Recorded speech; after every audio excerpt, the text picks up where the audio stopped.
It's a teen talk skating podcast where I embarrass myself.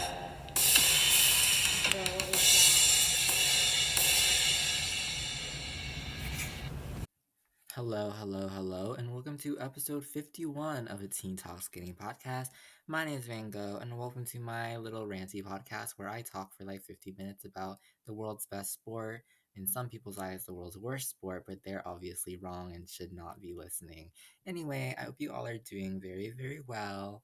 I feel like every week it's like a little mini therapy session whenever I record like the pre-episode like introduction stuff. It's a little like therapy session for me. My feelings kind of went through the feeling this week. My feelings kind of went, they were feeling. My feelings were feeling. But, I think next week will be better. Maybe, please, hopefully, right? Am I sad? I don't know. Am I happy? I don't know. Did I realize something that kind of changed my life? Kind of. I'm a big Taylor Swift fan, so I'm a big Swiftie. So I was listening to the song "I Don't Want to Live Forever" with Zayn from One Direction, and it's like there's this line that's like wondering if I dodged a bullet or just lost the love of my life, and that's kind of how I feel. Like I feel split, but I'm like, did I dodge a bullet? Did I lose the love of my life? I have no idea. But the feelings are feeling. It's called teenage hormones, and combined with the stress of school. But I hope you all are doing well and not needing this mini therapy session.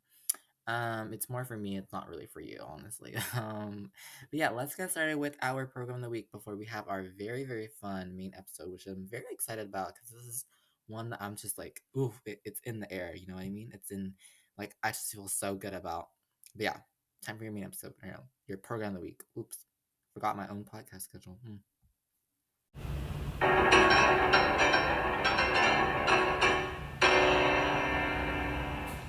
Program of the week.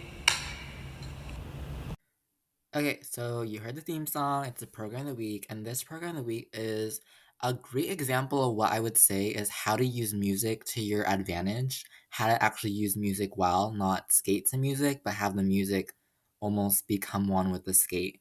If I could say that, I don't know if I don't know, but that is Ava Lotakibus and her short program at the 2021 Challenger Series Finlandia Trophy to the song Bayana by, I think it is pronounced, and forgive me if I'm wrong, I believe it's pronounced Babatuke.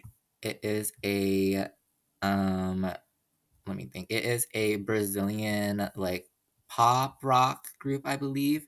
And it's a really, really, really good song. It's a very upbeat song. And I think that able to keep us really, really skates to it well. I think it is because it is kind of a different song tonally.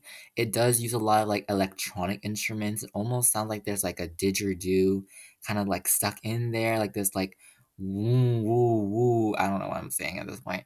It's like that kind of repetitive sound. It's a lot of upbeat clapping and a lot of kind of chanting. I think that is a very unique piece of music that Ava Lodikibas does really use well to her advantage. And so she skates around this beautifully. Probably my favorite part of this whole program is her transition in and out of her double axel. Transition into a double axel is a spread eagle. She does a double axel, she lands it, and then she immediately goes into another spread eagle, and that goes like right on the music, and that's just such a satisfying part. And then in the second half of the program, she lands her triplets, and you can like immediately see like the smirk on her face. Like it's not even like yay I landed. I'm like it's kind of like I knew I would land that. Like I knew it, and y'all did not see it coming. Like she got emotion on her face. Like get off. You know what I mean? I feel like she'd be like I don't know. But anyway, I just think that her emotion, her personality really shines through. Step sequence, obviously, I think is the best part of a program to show artistry and show technique and expression. I feel like that does shine through. Again, a lot of intricate like body positions that are not usually seen in figure skating that kind of move to like the almost untamed nature of this music. And I do think that, considering all those factors, it creates this really overall performance that is quite, kind of astonishing to see. It is almost in stark contrast to all these, pretty little swan lakes and classical music. No, we have this very fun, upbeat program to this very unique piece of music that has never been used before. So it's great. The outfit is great. She looks like she's wearing like stained glass or something. It's beautiful to look at, with all these different colors and like a mosaic, and it's great. But yeah, please go watch Ava Kibus, her short program to Bayana by Duque, I believe. I'm very sorry if I said that wrong. At the 2021 Challenger Series Finlandia Trophy. But now, time for your main episode. Yeah. Not really, yeah, but y'all are probably not that excited. I am. That was your program of the week.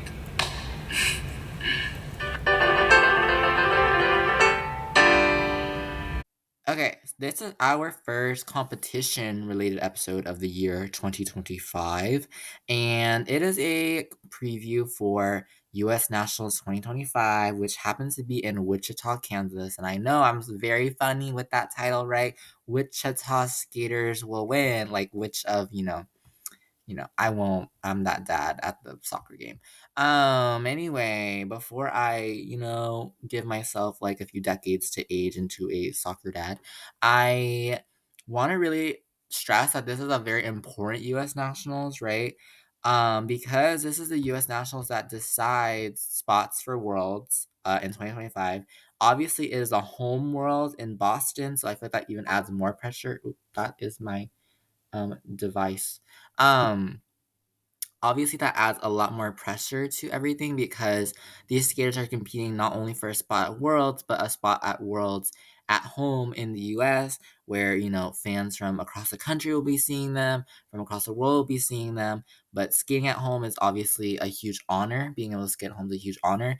And so I think that does add a lot of pressure. And obviously, it is influential in terms of the Olympics, right? We've seen before that. Um, Hold on. We've seen before that, a lot of the criteria that is used to select skaters for the Olympics is not just the nationals that in the year of the Olympics that will be in 2026 next year, but, maybe competitions before, like the Grand Prix and the nationals the year before. So I do think this is when skaters kind of are starting to try their track record. They're trying to build their track record because in a year's time, it will be selection for the Olympic team, and they do definitely want to be on that Olympic team. So it's all about building a track record, and that's something I'm going to stress throughout the whole episode is that a lot of these skaters are trying to build a name for themselves. And so I really do think the pressure will be on to perform and to perform very, very well. I do want to highlight, I feel like the women's field and the ice dance field, those are the two fields I think are going to be the most like shocking and the most important to watch. I think those are the ones where the scores are going to be the closest, the jumps are going to matter, each little component, 0.25 is going to matter. I do think women and ice dance will be very, very fun to watch. But that doesn't mean that men's and pairs aren't also exciting because anything can happen in men and anything can happen in pairs, especially men because they're men. Um, but yeah, we are on the road to Wichita, Kansas, which, you know what? Great place to have a U.S. Nationals. Never been, but hope to make it out one day. Kansas, Kansas, Kansas, right? We love Kansas on this show. Okay, the men. I'm gonna do an order of the usual disciplines: men, women, pairs, and ice dance. The men, the men. American men to me is such a chaotic field, and I don't think U.S. nationals will really be an exception. I never really see it as an exception. I feel like U.S. nationals for the men are like historically like not tragic, but like oh my gosh, what happened. Um so in each discipline I just kind of have like the top significant skaters to talk about. So we have 7 men here that I'm going to talk about from where I think they will place. In 7th place I have Maxim Naumov, who is not the most consistent man in the field, but he does tend to peak around nationals, so I don't want to say I'm going to count him out for the podium. It's just that based on scores this season, really hasn't been as high as the other skaters in terms of scores. If I remember correctly, let's see, I believe internationally he hasn't had the best season. His best score this season is a 216.38 internationally. Obviously with US national score inflation, as we've always seen from a lot of skaters, that could be higher, obviously. But I think consistency is going to be the main definer here. And unfortunately, I feel like Max Naumov this season so far, at least, his consistency has not been the best. Last year, he was second in the short program and dropped to fourth place after kind of an unfortunate free skate. It is going to be a case of like hit or miss for me. But if he is clean, I could see him making the podium, which is crazy, right? Because you don't think a skater from seventh place I'm predicting can make the podium, but it's the men's field. And I think Max Naumov, if he has a clean program with a quad sal in both programs, that's what he's hoping for. And I do think that could get him on the podium. Um, it is just a case of consistency for me. I do think that he has the potential, and we will definitely see how he will what am I trying to say? How he will reach that, if that makes sense. But we will definitely see there. In sixth place, we have a name that I feel like we've seen a lot at U.S. Nationals, and that is Camden Pulkkinen. In sixth place here, he was bronze medalist last year. He was third last year. You know, he has, I kind of like Maxim Nomov. I feel like he is another skater that does tend to peak at nationals and for the rest of the season. Unfortunate results at both of his Grand Prix this season. Um, Let me see here. Just not the best in terms of consistency, just early in the season. He was 11th at Grand Prix France and ninth at Grand Prix Finland. However, his score at Cranberry Cup way earlier in the season was really decent for an American man, with a 226.97. But we will definitely see where he places as well. We've seen Camden Pulkkinen do so well before. If you guys remember correctly, at the 2020 two World Championships, he was 12th in the short program, third in the free skate, and fifth overall, with scores that would clearly get him on the podium at a U.S. Nationals if he were able to replicate those performances.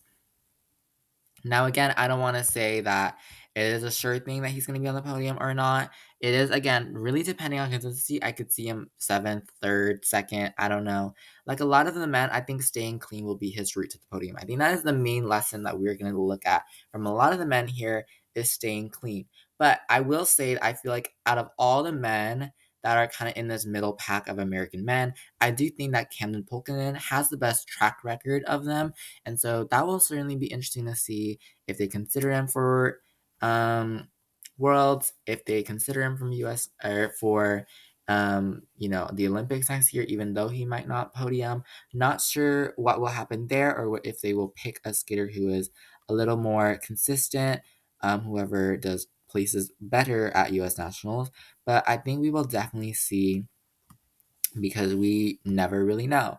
But I do think that it is quite notable to see Cameron Pulkkinen. We've seen him, quite a couple times, and now he's really, I think, really building into his own self. I do feel like recently he has been a better skater artistically, and I do think that is notable to see. Um, he did go to Worlds last season as well. He was 20th there. Will he be making a return to Worlds? We will have to see. Or will it be another skater that we see? In fifth place, I'm going to predict Jamie Ma, which I feel like might be a surprising kind of double take for a lot of people. I feel like Jamie Ma hasn't been competing a lot, I guess. But, this season he's had pretty decent scores, his highest being 236.77 at Cranberry Cup. Started off the season strong there. Scores have kind of dropped since then. He scored a 209 at the Talent Trophy, the Challenger Series Talent Trophy. And I feel like Jamie Ma is actually the most mysterious skater. You really never know what he's going to pull out of his sleeve, honestly. If he can get both quad toes in the free and one in the short done, it really could be good for him. Jimmy Ma is one of those skaters where I feel like if when he get those quads on, I feel like the rest of the program just gels together quite well, usually. I feel like he is really the biggest what if for me. I always say that, skaters tend to be the enigma factor because I'm so dramatic. I do think Jimmy Ma is kind of like the enigma factor of the men's competition. He could place really, really well, or maybe not so well, depending on, is he going to get those quads done? Is he going to get the rest of his program done? At Cranberry Cup, he had a pretty good free skate. It wasn't clean, but it was, really good. But then at Talent Trophy, it wasn't the best program that he's ever done. with the fall on the quad toe. It will definitely depend. I think cleanliness will be important. Last year he was sixth at this event. Um, and he didn't get any Grand Prix this season, but again, another skater trying to establish or like kind of reestablish his name, trying to re-get those Grand Prix spots, re-get more international assignments. And I definitely do think they will give them to him if he kind of proves that he is kind of in the how do you say, in the scoring potential to get them, in the capacity to get them. um, I guess. Okay, moving on to fourth place. Fourth place is a skater who is not, I don't know, he is eligible for the senior level, and that is because it is a junior skater, Jacob Sanchez, who has been a really strong skater on the junior field. He won both um, of his junior Grand Prix this season, and he did go to and win the junior Grand Prix final. In his senior debut, he did win the Challenger Series Talent Trophy, which is obviously a really impressive result for your first senior competition, already winning a Challenger Series. This is another what if for me because this is his first senior nationals. He doesn't have any quads yet. But I don't think that should be, an underestimation of at all of his ability. He could be a surprise depending on how clean the other men in the field are. And, I am not sure if they are going to potentially give him a world spot, even if he does skate well, considering that, he does have his world minimums, but it will be interesting to see if they will give him the spot based on only having one senior competition done under his belt. But we will definitely see. We will definitely see what will happen there. If they do give him the spot, will he be able to kind of meet the pressure skating at home for his only second international senior competition? We will definitely see. But in any case, I do think that the important thing to look at for Jacob Sanchez is looking for experience for the future. And that is because, a lot of these men are eventually going to retire, eventually going to stop skating. Jacob Sanchez is kind of the very young, up and coming next skater that I think a lot of people are looking towards at as the next future of figure skating as he develops more complicated technical ability as his quads. Um, that was so professional. I'm so good at complimenting myself. But he again, a really strong skater on the junior field. And we will definitely see how that will translate to the senior level. Fourth place for now, I definitely think could be higher, depending on if he is clean. He does seem to be relatively consistent. So far this season, around the 220s is his range. So we will definitely see if that will be better with more inflated scoring at U.S. Nationals. In third place, we have kind of the shock of the season for the men's event for me. Like who? It's not like who are you and where did you come from. It's like where have you been? You know what I mean? Like we've known you for a long time, but like where you been? Where you been, bro?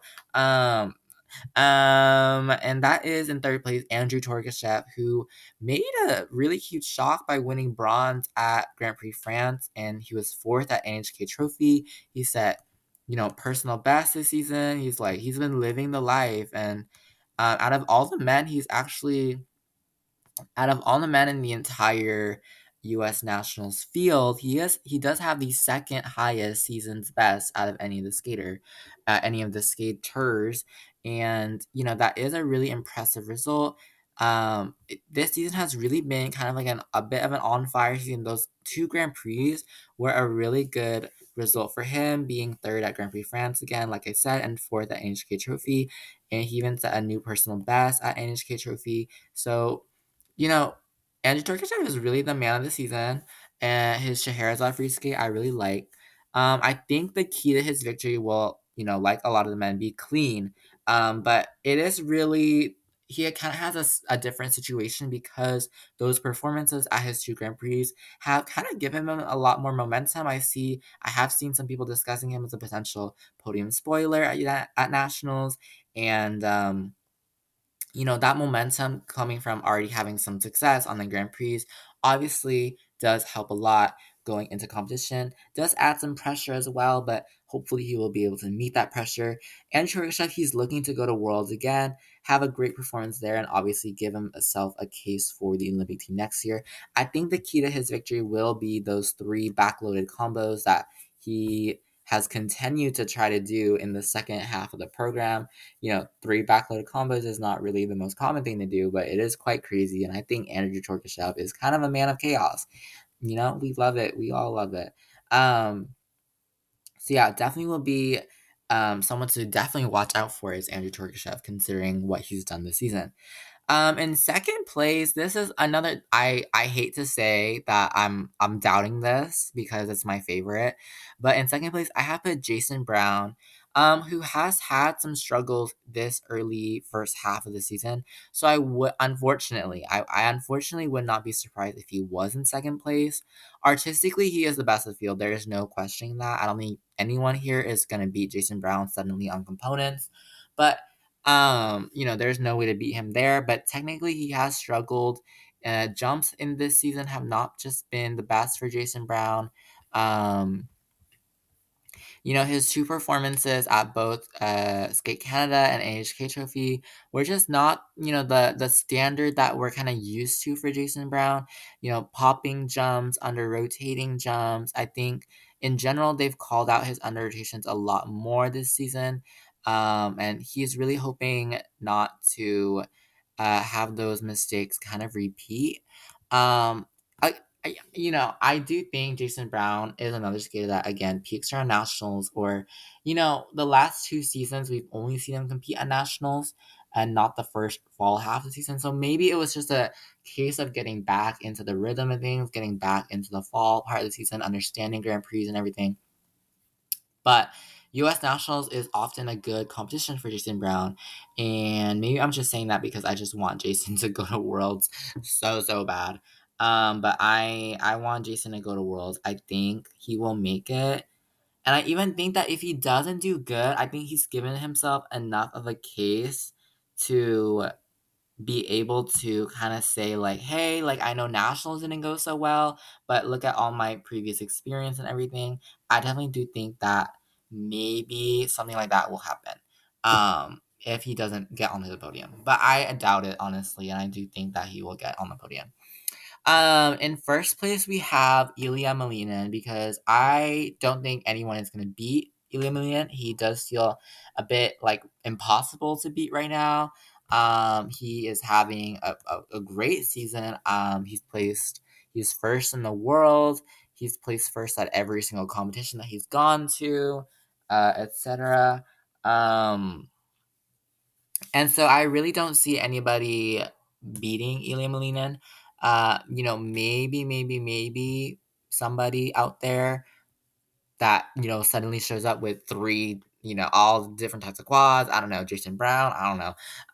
But Ilya Molina is, impossible to beat, kind of. He is kind of the Nathan Chen of this generation, obviously. He really wants to avoid undertations and quarter calls. I don't think the judges at US Nationals are going to be as strict as the judges at Grand Prix Final, for example, where he got a undertation call on almost I believe every jump that he did. So that was definitely unfortunate. I don't think that's gonna happen here. This competition is really all about building up momentum. Home worlds for somebody who is the top of the world is extremely pressure, pressure, pressure. That's all about pressure, right? Because you're going to the home world, you're number one in the world, everyone knows you as a guy who's probably going to win, and he really wants to build up the momentum, and I do think National is going to help him do that. Will he try a 7 quad free skate again? I do not know. If he does, and he lands everything, I might just jump out the window. It's just like, huh? Huh? He did it. He tried to do it at Grand Prix Final with, mistakes, obviously, but like, if he tried to do it here, I'd be like, sir, do you have a back? I don't know. Okay, that was the men's field. Women. Okay, the women's field is going to be what I call the ultimate competition at U.S. Nationals. So many talented women with so many dang question marks in the air. There's question marks around everyone right now. I do want to note two skaters that are not competing and discuss kind of how that kind of impacts the field. Notably, number one, Ava Marie Ziegler is not competing. She has not competed all of this season, but if you remember last season, she won NHK Trophy out of, surprise. No one thought she would. She placed fourth at Four Continents. She did skip nationals, but, coming into this season, she was kind of being seen as a huge major spoiler for nationals potentially, but unfortunately due to injury and surgery, she is not competing. But I hope she does come back soon because I love her skating. And then probably the biggest, you know what I mean? Like I just can't do this. Isabel Levito has unfortunately withdrawn from U.S. nationals on January 14th, which is 3 days before I am recording this. That was Tuesday, and I'm recording this on Friday. Isabella Vito is unfortunately injured. As far as I know, I believe there hasn't been like a public statement about it, but I'm pretty sure it is confirmed somehow that she's injured. But Isabel Levito is unfortunately injured. She was U.S. national bronze medalist last year. She was second at Worlds last season. Coming into this season, she was, you know, into coming into the season, she was kind of one of those people who were expected to qualify for Grand Prix final, went to Skate America, was third there, and then did not compete, I believe, at Finlandia Trophy that she withdrew at because of the injury that happened. And so I do think, with Isabella Vito's withdrawal is a major impact on the field, but I do want to say that the field is still competitive even without that. And I do hope that Isabella Vito can get well soon because I really miss her skating too. And I miss her little Breakfast at Tiffany's short program. Okay, I have five people here, five individuals, skaters who honestly, the fifth place could be in first place, the fourth place could be in fifth place, the first place could be in 20th place. I don't know. I don't know, okay? In fifth place, I have Elise Lynn Gracie. Um, who really became kind of the it girl of this season when she came out with a performance like she had at Nebelhorn Trophy, where she placed extremely well. It was like the shock of the century. Like, whoa, Elise Lynn Gracie. She placed a score of 213.33 there. Personal best for her. Beat the competition. You know, she scored higher than a lot of big notable skaters in you know one of her competitions in one of her only few, I believe it was only her third senior national or international competition, and she beat so many people that she, I don't know. And then she went to the Grand Prix, right? She did go to her Grand Prix, and unfortunately, both Grand Prix she went to, Skate America and Skate Canada, they were not the performances that she was hoping for. She scored pretty similarly at both of them at around 182, 183, both of them. But I do think that, it is hard to predict where she's gonna place because we have not seen her since October. She didn't do another Challenger Series competition. She didn't really do any domestic competitions. It will be a little hard to predict exactly where Elise Lynn Gracie will place at US Nationals, but I don't know. If she comes out again with a performance like she had at Nebelhorn Trophy, she could very well take the entire title. She could take the cake. But consistency will be her focus here. I do think a lot of people kind of saw her Grand Prix events as a bit of a disappointment after her great Nebelhorn Trophy performances, but hopefully she has learned from that. She's matured from that. She's grown as a skater from those performances. I do think she definitely has. And we'll see how it goes. We will definitely see how it goes. Um, I think, it is kind of again, I feel like Jimmy Ma was the enigma factor in the men's event. I do think Elise Lynn Gracie is the enigma factor in the women's event. Not having seen her since October, how will she place in January? I don't know, but if she can repeat again that Nebelhorn performance, she could win. She could win, go to Worlds, take the title there too. I don't know. I don't know. This sport gives me the heebie-jeebies. In fourth place, is Brady Tennell, who is on the comeback trail this season. Injury after injury after injury has hit Brady Tennell, but she keeps on fighting back because she's great. I'm gonna put her in fourth place just based on scores. Scores wise, has not been the highest compared to the rest of the field this season. Not to underestimate her at all. Could still be a surprise and be on the podium. She hasn't had a completely clean free skate in any of her competitions, or she's had quarter call, she's had pop, she's had a couple of falls, but she comes in here with the most experience. That's why I want to stress. She's been to the Olympics already back in 2018. And she was U.S. national champion, I believe, 3 times, 2 times, can't remember. But she comes here with a ton of experience, and that might be what her key is to victory is experience and knowing how to deal with pressure and how to put out a great skate, especially at nationals. Which again, Brady Tindall is a skater who peaks at nationals, and I do think that maybe the comeback story is gonna peak right now, right here, right now, and I do hope it does. And I really do think the story of Brayton so far is just like my favorite. And I hope other skaters like Mai Mihara or anybody out there who also has dealing with injury can kind of have the same story. Third place is the comeback, the other kind of like comeback queen of the season, Alyssa Liu, who has come back after not competing since 2022 and is now 2025. She has not been to U.S. Nationals since 2022, where she withdrew because of COVID. After the short program, I remember that day so well. It's crazy. I remember watching her skate that day in 2022, and now it's 2025. That's scary. But Alyssa Liu has not been competed at like a full nationals, like both short and free skate, since 2021, which was 4 years ago. And so it will be really interesting how she will compete here. She wants to avoid under rotations, which she has been prone to this season. But Alyssa Liu so far, honestly, has been having a great season. She's won, I believe, 2 Challenger Series. Yeah, she's won 2 Challenger Series, the Budapest Trophy, and the Golden Spin. Her season's best is a 197.71, so not in the 200s range just yet, but with U.S. national scoring, with hopefully avoiding the under rotations and quarter calls, it will definitely be interesting to see where she will place. And I honestly do think that her programs this season are kind of the best programs she's kind of ever had. So artistically, I think that could be kind of one of her advantages too, is to put that to help her put her name up there again. She's been U.S. national champion twice, but that was when she was 13, I believe, and 14, 15, 13, 14.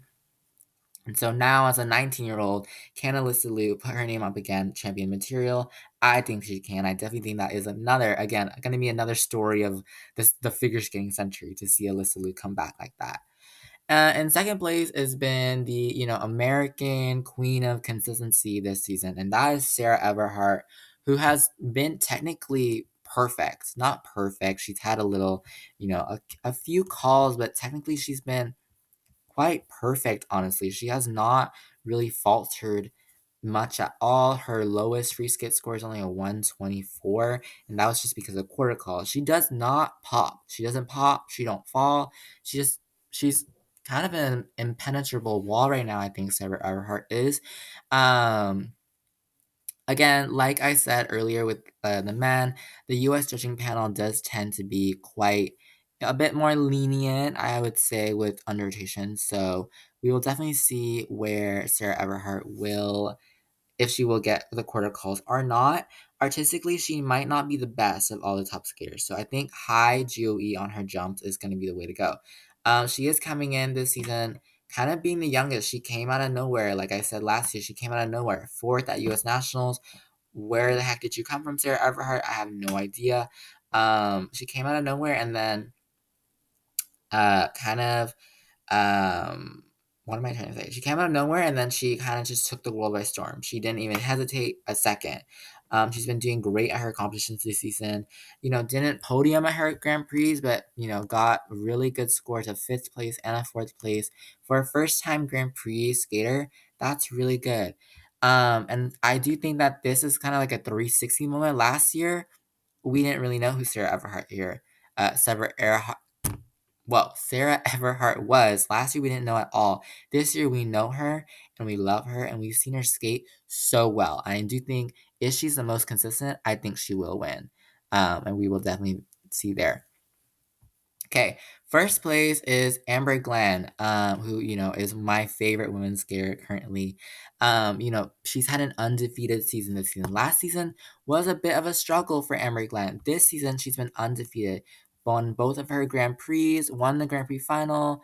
In the she's only competed 4 competitions, which is quite less than a lot of the other women, but she comes in here with, the strongest track record so far this season.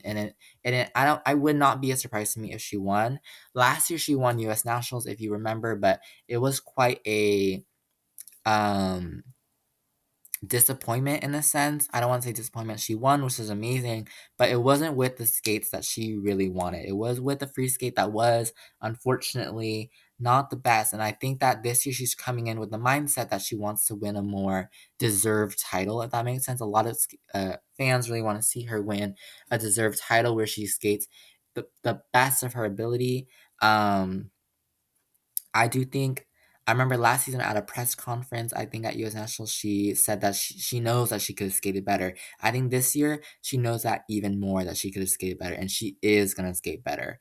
It's been her golden season, like I said, still has not dropped a single competition. I do think that is going to be she is gonna be the victor. I don't think she's really gonna be the loser. The loser? I don't know what I'm saying. Sorry. I'm so sorry. It's been a long week. I think she's gonna be the victor, and I do think that she will get in, kind of her name at the top and have it kind of be the deserved title this time. And I'm hoping we can see a triple X in both programs from my favorite skater. So yeah, go Amory Glenn. The Amory Glenn world domination starts in the US, okay? And then she's gonna dominate the world. Okay, pairs. I think pairs, as I said before, is really the renaissance discipline in the US. And what I mean by that is pairs is kind of in its revival moment. It's in its little let's go on a retreat and heal ourselves moment. A lot of new pairs are being trained up because a lot of the older pairs, if you remember, Kieran and Fraser, King Grebola Duke, they did retire, they stopped skating competitively, and now we have the birth of new competitive pairs in the US. Which this makes it a very exciting competition, as you're seeing a lot of these newer pairs or these pairs that are really growing in terms of technical ability. And I actually will watch pairs this year. And I don't really follow pairs, honestly, unfortunately. So top three is all I'm gonna stop at. In third place, I think it's gonna be the team of Efimova and Mitrofanov. They were third place at Skate America, which gave them a great reason to not be counted out here. At Grand Prix de France, they did not have the best performances 2 weeks later after Ski America. So, perhaps not the most consistent skaters. Still, they could pull a surprise if they pull off Ski America, kind of like Skate America like performances here at US Nationals. Um, they are a newer team still, so it is still impressive that they've been able to medal at their Grand Prix, and we will see if they can pull off similar performances and do even better. In second place, I have put the team of Emily Chan and Spencer Howe, who were have been really good skaters in the past. They sorry. They have been really, really good skaters in the past. They let me see the result. They have been second at Four Continents before, for example, which was a really great result for them. They were fifth at Worlds in 2023. They were unfortunately dealing with injury last season, and perhaps the repercussions of that have continued into this season. They were 12th at Worlds last year. They withdrew from US Nationals last year with a first in the short program and then withdrew after. Hopefully their injury has gotten better. Um, Hopefully they're able to put two performances down that they are proud of and they are really, really, really, excelling at. If they are really, really, really clean, I think they could take the title. But, just based on scores this season haven't been the best, I think they could still take the title, however. Depends on other teams as well. But I hope they are really going to recover well. I think they're such a promising team still. I do enjoy them skating. In first place, I do. In first place, I have the team of Ellie Cam and Danny O'Shea, who I feel like they are just two completely different skaters this season. It's like a night and day difference for me. They have grown so much as a pair, as a team, that I do think that it just seems like they completely transitioned to a. That's disgusting. I spit on my computer. Oops. It just feels like they're two different people. Like like what? Like they just came back one summer with their little summer training, and they're totally different. They've improved consistency on their elements, especially their throw jumps that I've seen. That was an element that was giving them trouble in the past, but their throw jumps are a lot more consistent now. They qualified for the Grand Prix final this season, which is a major achievement for them, and they are really one of the up and coming teams on the international level that have really grown in terms of their technical ability. And I do think they will take the title here based on all the progress they've made this season in their training, in their stronger technical skills, and their partnership. I do think partnership wise, they do feel like a more connected team. They don't feel like two separate skaters, they feel like one connected team. And I do think that is important. So yeah, that was pairs, and then ice dance is the very last field.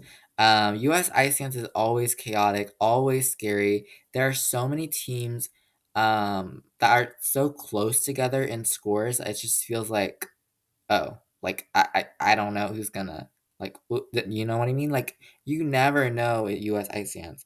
One mistake could drop you so many places, I feel like, because everyone is so tightly scored together.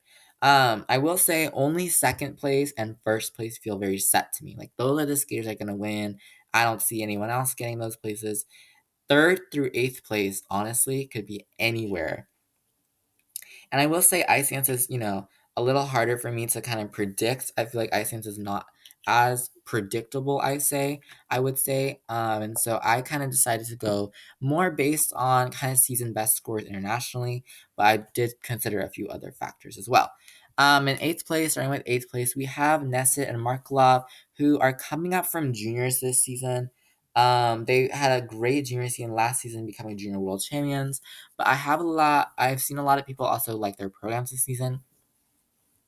With a younger team, I think the important thing to think or to see is that they are still developing. They don't have as high levels, as high GOE as some of the other more senior teams that have been around for much longer.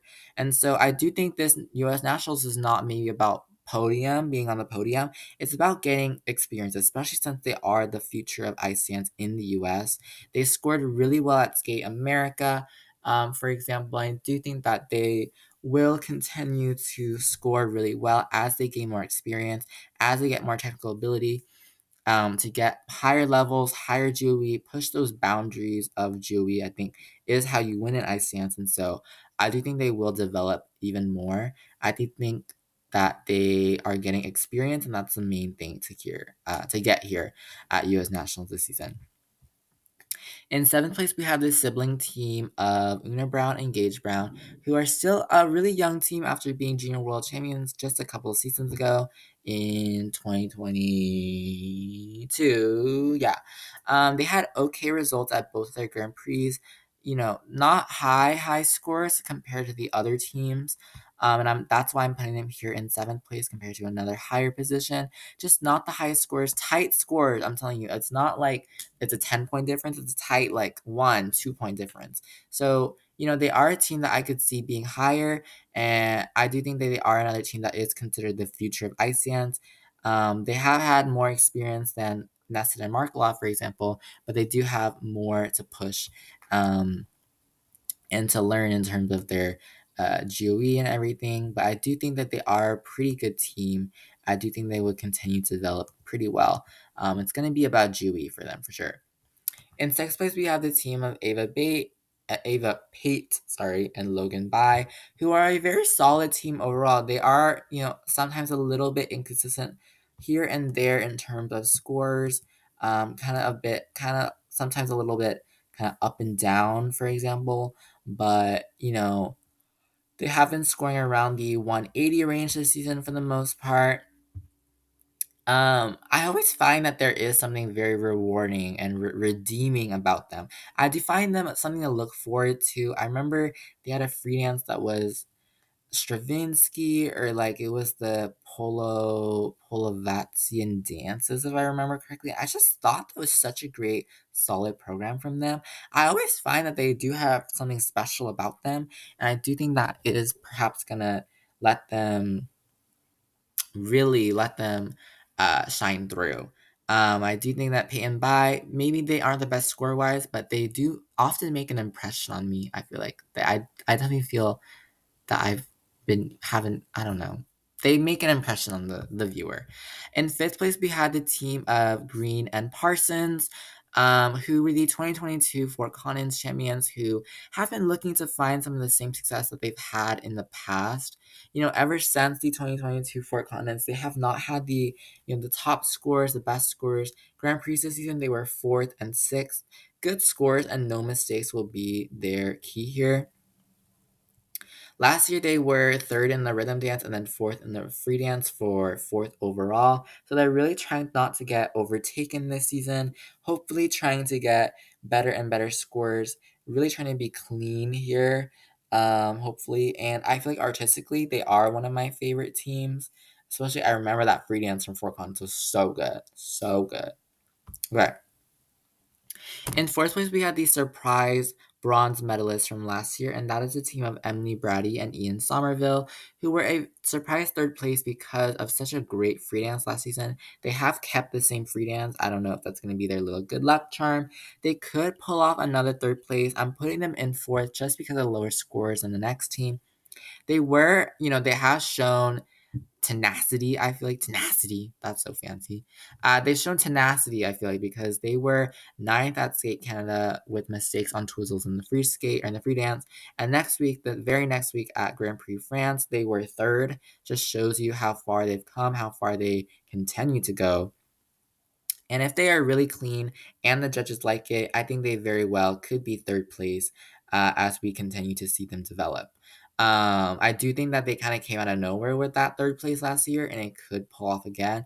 They want to make an impact to get their world spots back and obviously get momentum for the Olympics.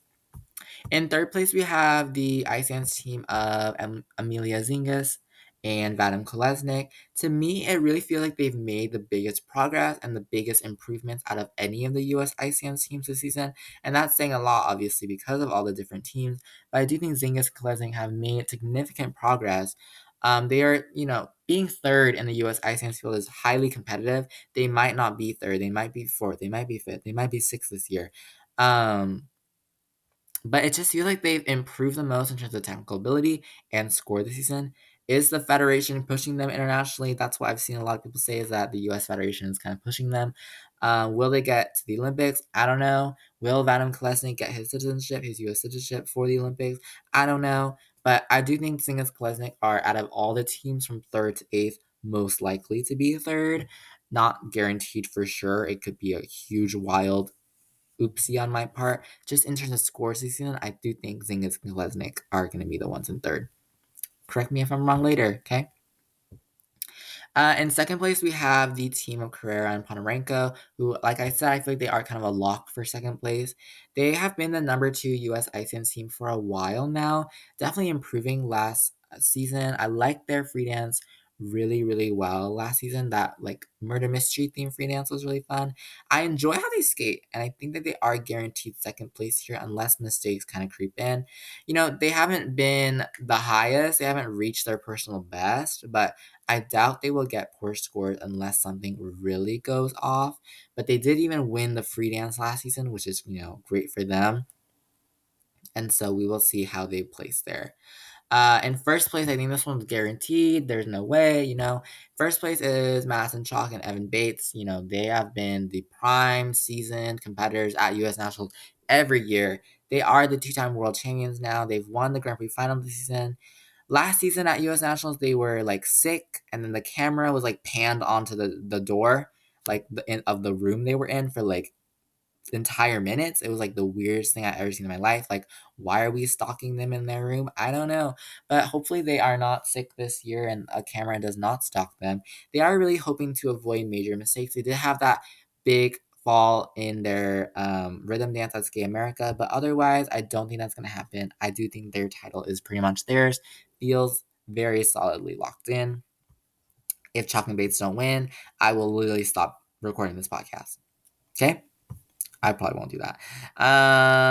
But yeah, What will happen in Kansas? Will we find out? Or maybe we'll be swept away by a tornado to the land of Oz. I gotta throw in a little Wizard of Oz joke. Sorry for everyone who lives in Kansas. I'm very sorry.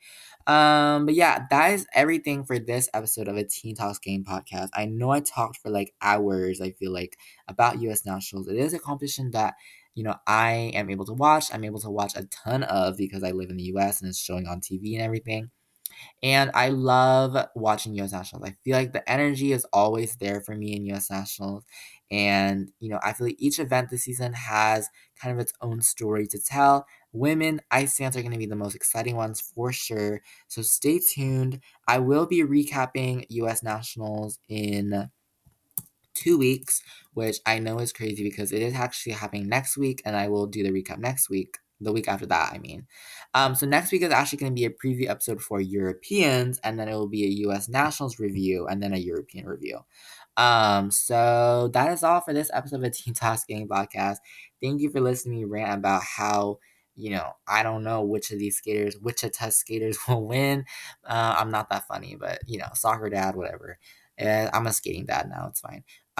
Wichita skaters will win. I don't know. I thought it was a good idea. It was good until I said it out loud. But thank you for listening to this episode of the Teen Talks Game podcast. My name is Ango. Thanks for joining me along, and I will see you next week for a preview of the European Figure Skating Championships. Bye bye.